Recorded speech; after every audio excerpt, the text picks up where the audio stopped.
Jungle.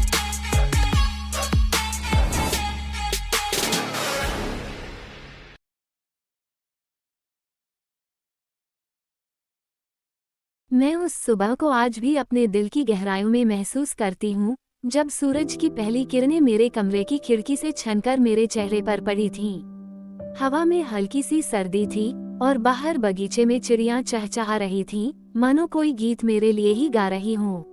मैंने अपनी coffee का मग हाथ में लिया और बालकनी में खड़ी हो गई। सामने फैला हुआ पहाड़ों का सिलसिला धुंध में डूबा था और उसकी चोटियां बादलों को चूम रही थीं। मेरे होठों पर एक हल्की सी मुस्कान थी, लेकिन मेरी आंखें उदास थीं, क्योंकि हर सुबह, हर पल मुझे उसकी याद आती थी। उसकी जिसका नाम मेरे दिल की हर धड़कन में बसता था।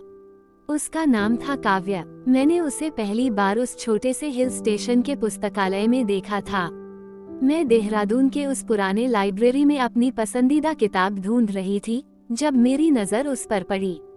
वो एक कोने में बैठा था, मोटी मोटी किताबों के ढेर के बीच, और उसकी उंगलियां पन्नों पर हल्के हल्के फिर रही थीं। उसका चेहरा शांत और गहरा, जैसे कोई समंदर अपनी गहराइयों को छुपाए हुए हो। उसकी आंखें गहरे काले रंग की, मानो किसी अनकही कहानी को बयां कर रही थीं। मैंने अनजाने में उसे कुछ ज्यादा देर तक देखा और तभी उसकी नजर मुझ पर पड़ी। उसने हल्के से मुस्कुराया और मेरे दिल की धड़कन जैसे एक पल के लिए रुक गई। मैंने जल्दी से नजरें फेर ली, लेकिन मेरे गाल गुलाबी हो चुके थे। उस मुलाकात के बाद हमारी बातें शुरू हुईं। पहले तो सिर्फ किताबों पर, फिर धीरे धीरे जिंदगी पर। काव्या की आवाज में एक अजीब सा सुकून था। जब वह बोलता तो मैं भूल जाती कि दुनिया में और भी कुछ है। वह छोटी छोटी बातों को इतने खूबसूरत तरीके से बयां करता। कभी उसने मुझे बताया कि उसे सुबह की ओस में चमकती घास की बूंदें कितनी पसंद हैं, तो कभी उसने कहा कि बारिश की आवाज उसे अपनी माँ की लोरी की याद दिलाती है। मैं उसकी बातें सुनकर खो जाती और मेरे मन में एक अजीब सा खिंचाव पैदा होने लगा। एक शाम, जब हम उस हिल स्टेशन की सबसे ऊंची चोटी पर बैठे थे, सूरज डूब रहा था। आसमान लाल और नारंगी रंगों में रंगा था और हवा में ठंडक बढ़ रही थी। मैंने अपनी शॉल को और कसकर लपेटा और काव्या ने मेरी ओर देखा। आन्या, उसने कहा, क्या तुमने कभी सोचा है कि कुछ लोग हमारी जिंदगी में सिर्फ इसलिए आते हैं ताकि हमें जीना सिखा सकें? उसकी आवाज में एक गहराई थी और मैंने उसकी आंखों में देखा।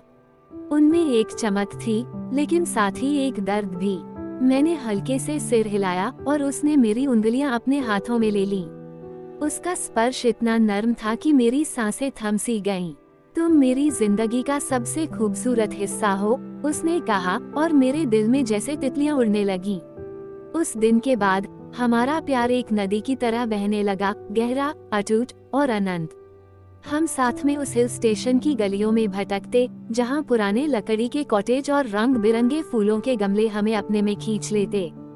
हम चाय की छोटी सी दुकान पर बैठकर घंटों बातें करते और काव्या मुझे अपनी कविताएं सुनाता।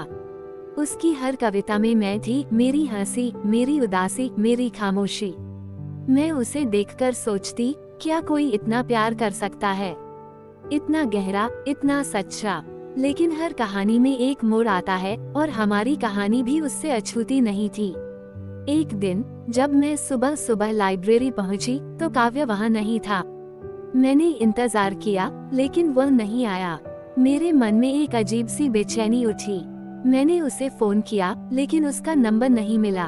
मैं उसकी पसंदीदा जगहों पर गई, उस चोटी पर, उस चाय की दुकान पर, उस पुराने ओक के पेड़ के नीचे, लेकिन वो कहीं नहीं था। रात को जब मैं अपने कमरे में लौटी, तो मेरे तकिए पर एक लिफाफा रखा था। मेरी उंगलियां कांप रही थीं जब मैंने उसे खोला। उसकी लिखावट थी और हर अक्षर में उसका दर्द झलक रहा था। आन्या, उसने लिखा, मुझे जाना पड़ रहा है। मेरी माँ बहुत बीमार हैं और मुझे उनके पास लौटना होगा। मैं नहीं जानता कि मैं कब लौट पाऊंगा, या लौट भी पाऊंगा या नहीं।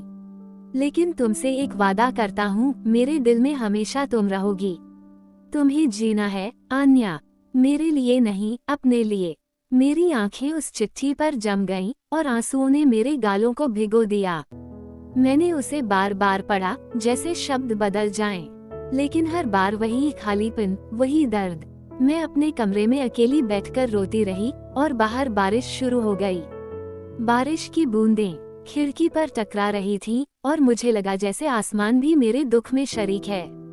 मैंने उस चिट्ठी को अपने सीने से लगाया और उसकी खुशबू को महसूस करने की कोशिश की, लेकिन वह नहीं था, सिर्फ उसकी यादें थीं जो मुझे हर पल काट रही थीं। दिन बीतते गए और मैं उसकी कमी को हर सांस में महसूस करती। मैं सुबह उठती और उस चोटी पर जाती जहां हमने साथ में सूरज डूबते देखा था।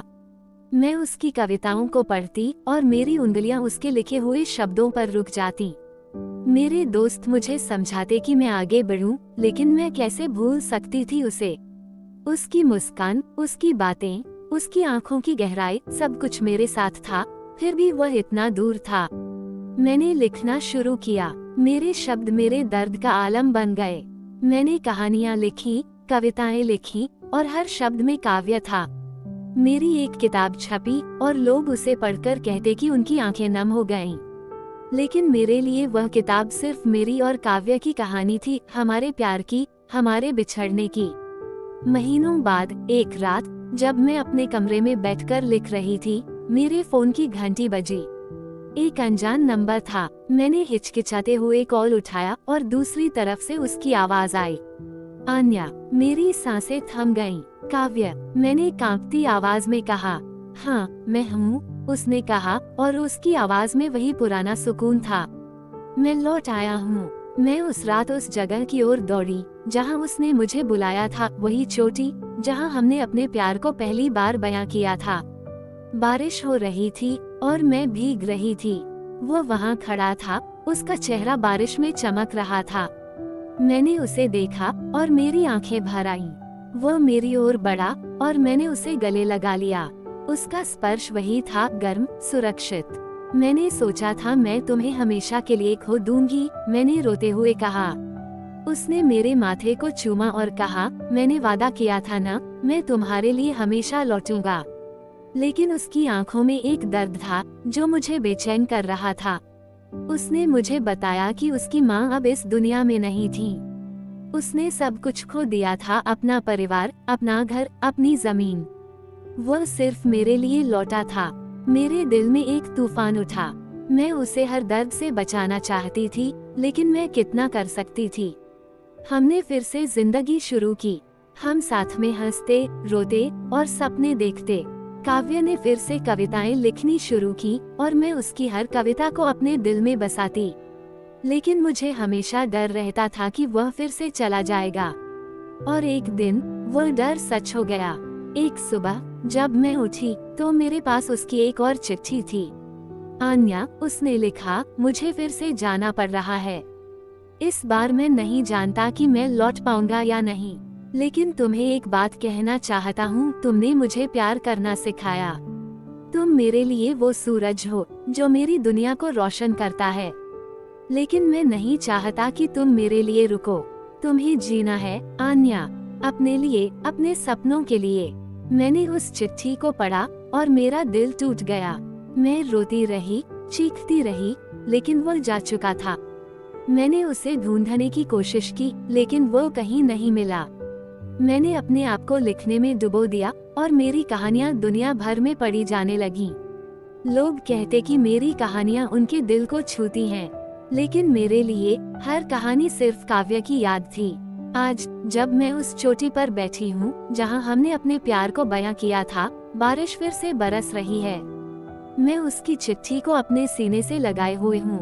मेरी आंखें भरी हैं, लेकिन मेरे होठों पर एक हल्की सी मुस्कान है, क्योंकि मैं जानती हूँ वह जहाँ भी है मेरे लिए दुआ कर रहा है। और मैं हमेशा उसका इंतजार करूंगी, इस जन्म में, अगले जन्म में, हर जन्म में। मेरी उंगलियां उस चिट्ठी पर रुक गईं और मैंने आसमान की ओर देखा।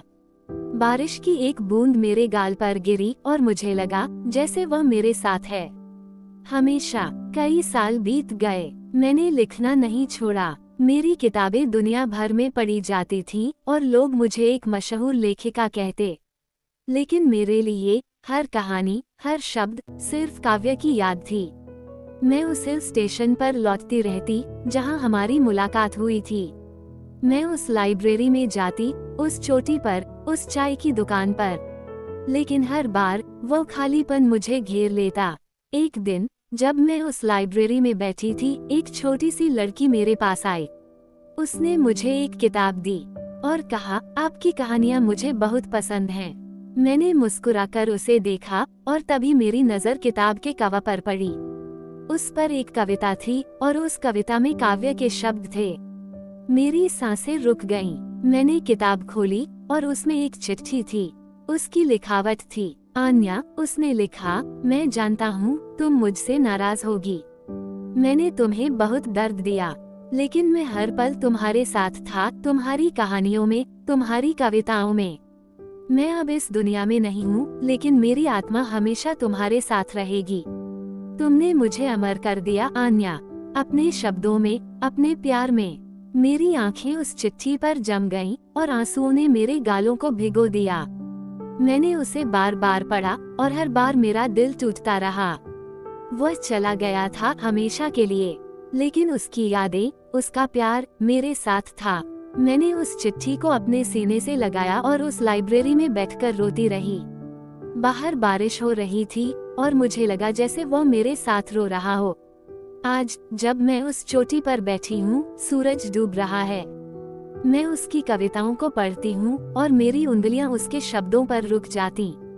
मेरी आंखें भरी हैं, लेकिन मेरे दिल में एक सुकून है, क्योंकि मैं जानती हूँ वह मेरे साथ है, मेरी कहानियों में, मेरे शब्दों में, मेरे प्यार में। और मैं हमेशा उससे प्यार करूंगी, इस जन्म में, अगले जन्म में, हर जन्म में। मैंने आसमान की ओर देखा और एक तारा चमका। मैंने मुस्कुराकर कहा, काव्य, तुम हमेशा मेरे साथ हो। और बारिश की एक बूंद मेरे गाल पर गिरी, जैसे उसने मेरी बात सुन ली हो।